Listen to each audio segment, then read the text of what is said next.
Hello everyone, स्वागत है आप सभी का मेरे यूट्यूब चैनल स्टडी वर्ल्ड 55 के आज के इस वीडियो में।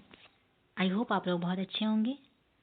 तो फ्रेंड्स, इस वीडियो में हम एसएससी सिलेक्शन पोस्ट फेज 13 का जो है 1 अगस्त के शिफ्ट 1 का कुछ क्वेश्चंस का डिस्कस करेंगे। क्या क्या जो है कैसा क्वेश्चन पूछा जा रहा है। तो ये वीडियो उनके लिए बहुत ही महत्वपूर्ण होने वाला है जिनका जो है नेक्स्ट आपका एग्जाम है एसएससी फेज 13 का, क्योंकि इसमें जो बहुत सारे क्वेश्चन ऐसे आ रहे हैं जो आपको रिपीट पूछे जा रहे हैं। जो आपके पिछले शिफ्ट में पूछे गए हैं वही क्वेश्चन आपको रिपीट कर दिए जा रहे हैं। तो वीडियो में ध्यान से देखिएगा, और अभी तक आपने अगर चैनल को सब्सक्राइब नहीं किया है तो ऐसे ही वीडियोज के लिए सब्सक्राइब कर लीजिएगा, बेल नोटिफिकेशन ऑन कर लीजिएगा। तो चलिए स्टार्ट करते हैं विदाउट एनी डिले, क्वेश्चन की तरफ बढ़ते हैं कि क्या क्वेश्चन पूछा गया।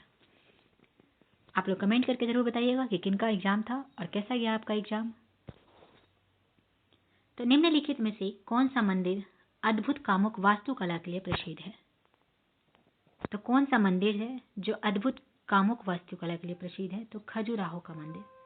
तो जिन्होंने भी खजुराहो के मंदिर किए होंगे उनके बिल्कुल सही उत्तर हो जाएंगे। खजुराहो का मंदिर जो कि मध्य प्रदेश प्रांत के छतरपुर जिले में स्थित है। इन मंदिरों का निर्माण चंदेल शासकों ने 950 से 1050 ईस्वी में करवाया था। यह अपने नागर वास्तुकला शैली, कलात्मक कलाकृति और कामोत्तेजक मूर्तियों के लिए फेमस था। तो कौन मंदिर अद्भुत कामुक वास्तुकला के लिए प्रसिद्ध था। तो खजुराहो का मंदिर जो कि आपके मध्य प्रदेश में स्थित है। तो करेक्ट हो जाएंगे खजुराहो के मंदिर। नेक्स्ट पूछा गया था who started the Char Bagh style of architecture in India. Char Bagh से जो है आपके बहुत सारे क्वेश्चन पूछे जा रहे हैं। हर शिफ्ट में एसएससी फेज 13 के पूछे जा रहे हैं चार बाग से। भारत में वास्तुकला की चार बाग शैली किसने शुरू की थी। तो ये आपके मुगलों के द्वारा शुरू की गई थी। चार बाग यानी कि चार means 4 while bagh represents garden. The concept was introduced in India by Mughal empire Babur, the founder of the Mughal dynasty. चार का अर्थ चार है, जबकि बाग बगीचे का प्रतिनिधित्व करता है। बाग का मतलब होता है बगीचा। इस अवधारणा को भारत में मुगल वंश के संस्थापक मुगल बादशाह बाबर ने पेश किया था। तो चार बाग स्टाइल शैली किसने शुरू की थी। तो मुगलों ने। जिन्होंने भी मुगल आंसर किए होंगे उनके सही उत्तर यहाँ पे हो जाएंगे। नेक्स्ट आपका क्वेश्चन पूछा था कि ब्रेव एंड करेजियस का एंटोनिम पूछा था कि ब्रेव और करेजियस का अपोजिट वर्ड क्या होगा। तो ब्रेव एंड करेजियस का ऑप्शन के अनुसार टीमिड दिया हुआ था, तो ये आपका जो है इसका अपोजिट मीनिंग हो जाएगा, क्योंकि ब्रेव और करेजियस मतलब बहादुर हो जाते हैं और टिमिड मतलब क्या हो जाता है। तो टिमिड मतलब डरपोक जो है इसका हिंदी मीनिंग हो जाता है। तो अपोजिट ही पूछा गया था, तो ये ऑप्शन आपका करेक्ट हो जाएगा। नेक्स्ट पूछा था कि in the following question 4 words are given out of which 1 word is correctly spelled, select the correctly spelled word. इसमें से कौन सा जो है करेक्टली जो है स्पेलिंग लिखा हुआ है। तो इस चारों में से कौन ऑप्शन आपको जो है सही है। तो CONSENSUS सी ऑप्शन जो है आपका सही लिखा हुआ है। कॉन्सियस मीनिंग क्या होता है। तो agreement among A group of people, मतलब लोगों के बीच सहमति, इसका मीनिंग होता है। तो सी ऑप्शन यहाँ पे करेक्ट हो जाएगा। नेक्स्ट था to smell a rat means क्या होता है। To smell a rat it means to suspect that something is wrong. To smell a rat is an idiom phrase है। टू स्मेल ए रैट इसका meaning होता है to suspect that something is wrong, मतलब कुछ गलत है। It means to suspect that something wrong is going on. Therefore, the correct meaning of the above item is to suspect that something is wrong. Example: they said they would come to reward me personally, but I smell a rat. This one is the correct example for to smell a rat. Now next question. What are the elements in Indian classical music? भारतीय शास्त्रीय संगीत में कौन से तत्व होते हैं। तो in Indian classical music the 3 main elements are ताल, rag and swar. Raga is the melodic structure, ताल maintains the time cycle, and swars, जिसे सुर भी कहा जाता है, are the basic sounds of music that form the rag. भारतीय शास्त्रीय संगीत में ताल, राग और स्वर तीन मुख्य तत्व है। राग एक मधुर संरचना है, ताल समय चक्र को बनाए रखता है, और स्वर जो है संगीत की मूल ध्वनियां हैं जो राग का निर्माण करती है। तो तीन कौन कौन से हो जाएंगे? तो वो तीन हो जाएंगे, एक हो जाएगा राग, एक हो जाएगा सुर, एक हो जाएगा ताल। तो भारतीय संस्कृत स्थान में तीन ये मोस्ट इंपॉर्टेंट तत्व है। नेक्स्ट क्वेश्चन, भारत सरकार का कौन सा अधिनियम स्वशासन से संबंधित है? The Government of India Act of 1919, also known as the Montagu-Chelmsford Reforms, is a key act related to self-governance.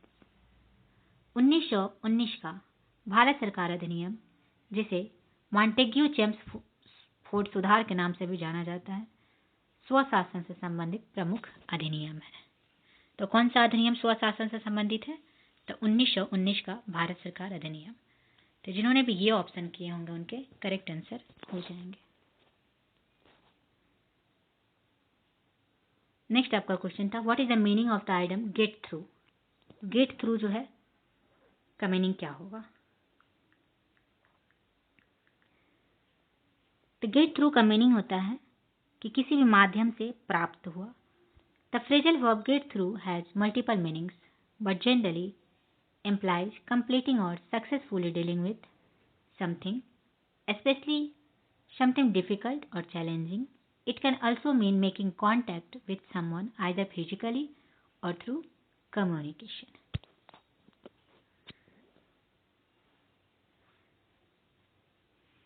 Get through का हिंदी मतलब क्या होता है? तो जैसे कि सफल होना या किसी चीज को पूरा करना, पार करना।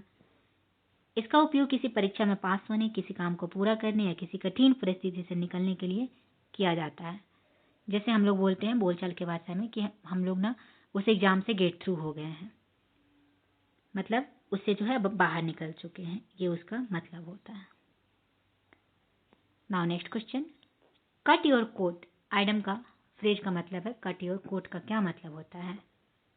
क्या? Cut your coat.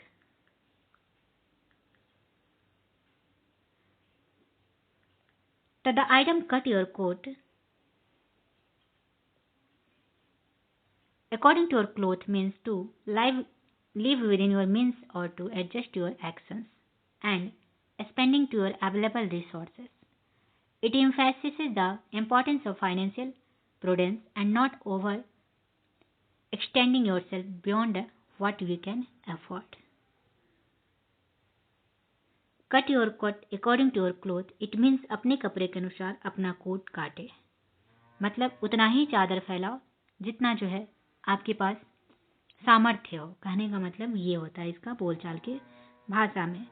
बोलचाल की भाषा में एज ए मुहावरे हम लोग बोलते हैं कि जितना चादर हो उतना ही पैर पसारो।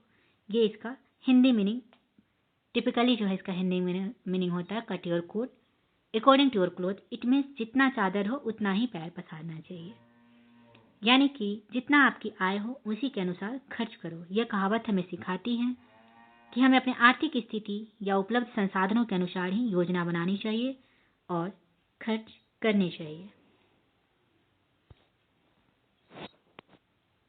Now next question, select the synonym of eminent. Eminent का साइनोनिम क्या होता है? इमिनेंट मीनिंग हिंदी क्या होता है? तो इसका हिंदी मीनिंग होता है प्रख्यात। तो इसका सिमिलर वर्ड क्या हो जाएगा? तो फेनोमेना।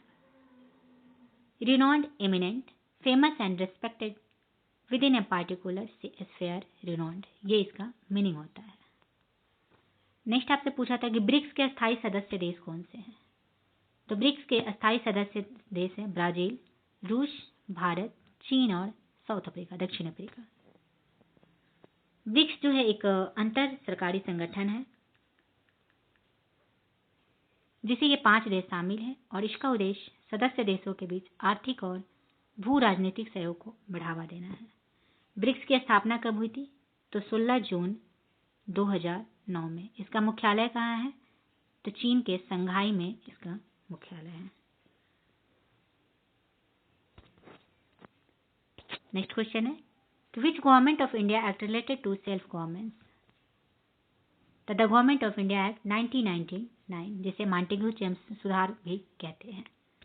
भारत में वास्तुकला की 4 भाग शैली किसने शुरू की? तो मुगलों के द्वारा जो है ये शुरू किया गया था, स्पेशली बाबर के द्वारा। तो ये रहे आज के यानी कि 1 अगस्त के एसएससी फेज 13 के फर्स्ट शिफ्ट के कुछ क्वेश्चंस। तो किनके जो है इतने सारे क्वेश्चन में किसके जो है कितने सही हो रहे हैं कमेंट करके ज़रूर बताइएगा, और आपका एग्ज़ाम कैसा गया ये भी बताइएगा। और जिनके भी नेक्स्ट एग्ज़ाम है उनको ऑल द बेस्ट, अच्छे से दे के आइएगा। बिल्कुल भी जो है पैनिक होने की ज़रूरत नहीं है, एकदम रिलैक्स होकर जाइएगा और अच्छे से एग्ज़ाम दे के आइएगा। तो चलिए मिलते हैं फिर से नेक्स्ट शिफ्ट का पेपर लेकर आपके नेक्स्ट वीडियो में। तो जो भी चैनल पे अभी तक सब्सक्राइब नहीं किए सब्सक्राइब ज़रूर कर लीजिएगा, बेल नोटिफिकेशन ऑन कर लीजिएगा। तो आज का वीडियो यहीं पे समाप्त करते हैं, मिलते हैं नेक्स्ट वीडियो में। Thank you very much.